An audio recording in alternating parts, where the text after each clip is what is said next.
News just coming in, 4 EVMs have been recovered from a TMC leader Gautam Ghosh's house at Uluberia in the Havra district. Now, the BJP candidate of Chiran, Bera of Uluberia North, alleges that the TMC leader had kept the machines for vote loot. Now, the sector officer in this area has now been suspended. So, a big breaking news coming in. The Uluberia sector officer has been suspended by the Election Commission.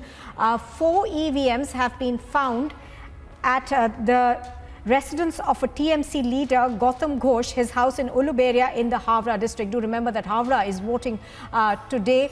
So 31 constituencies go to the polls today. Several of them, of course, are in the Havra district. Rima now joins me. Rima, give us more details about these 4 EVMs that have been recovered from a TMC leader, Gautam Ghosh's house in Uluberia.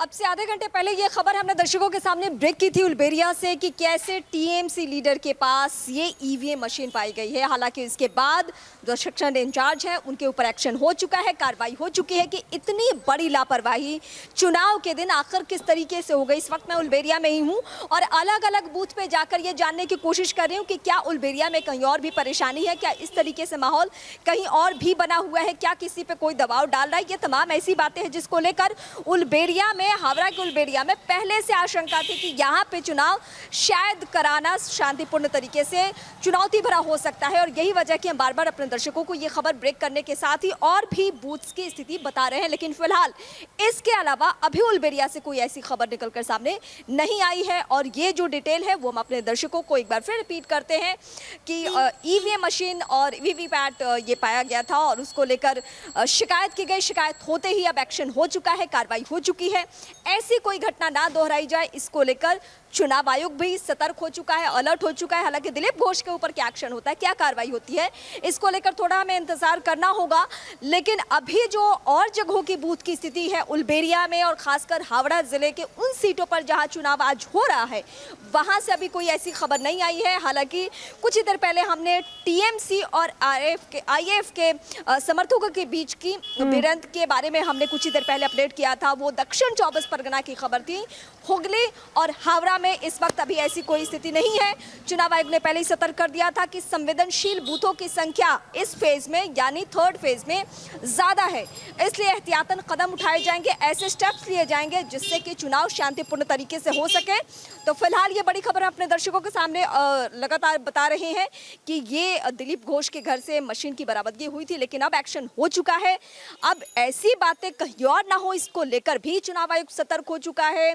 और छिटपुट घटनाएं जो सुबह से निकलकर सामने आ रही है वो तो है ही है, लेकिन अभी जहां पे मैं हूं अलग अलग हर लाइव के दौरान मैं कोशिश कर रही हूं। For Rima, apart from these two instances where one, of course, of these EVMs that were found a while ago and the clash that took place between ISF and TMC, what are the ground reports? Is it being largely seen as a peaceful phase? Because, with West Bengal, elections and violence go hand in hand in the past at least, and we've seen all of that in the last phase as well.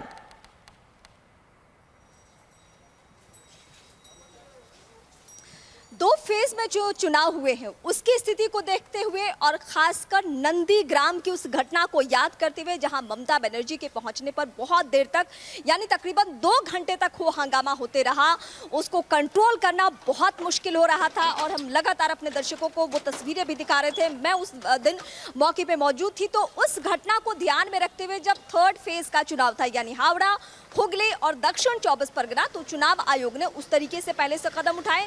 इसके अलावा चुनाव आयोग ने उन बूथों की संख्या भी बताई कि संवेदनशील बूथों की संख्या कितनी है और नंदीग्राम जैसी स्थिति फिर से उत्पन्न ना हो, नंदीग्राम जैसा सिचुएशन फिर से ना हो, इस बात का पूरा ख्याल रखा जा रहा है। हालांकि सुबह से 2 घटनाएं आ चुकी है, 2 घटनाओं की तस्वीरें और 2 घटनाओं की बड़ी बातें हम लगातार अपने दर्शकों को बता रहे हैं। लेकिन मैं जो आपको ये अपडेट कर रही थी कि मैं अभी तक कम से कम 5 बूथ पे जा चुकी हूँ। 5 बूथ की स्थिति यह है कि शांतिपूर्ण तरीके से मतदान हो। Right. So far, Rima, apart from these 2 instances, no more reports coming in. It does seem to be a more peaceful phase. But let's also listen in now to a reaction that we got from Sapan Das Gupta. Do remember that he's contesting from the Tarakeshwar constituency. is very unfortunate. This is not the way we conduct our politics. Elections are sacred, and I hope that all candidates, regardless of what political other differences they have, at least follow these basic norms. This is very unfortunate. This is not the way we conduct our politics. Elections are sacred, and I hope that all candidates, regardless of what political other differences they have, at least follow these basic norms. Well, Swapan Dasgupta, of course, over there saying that elections are sacrosanct. It is the basic thing that runs a democracy, and hence, whatever political differences people may have, elections must be conducted safely, freely, and instances such as this that we have seen coming in from Uluberia with 4 EVM machines as well as VVPATs were seized from one of the candidates' homes is essentially a blot on the electioneering process in this country.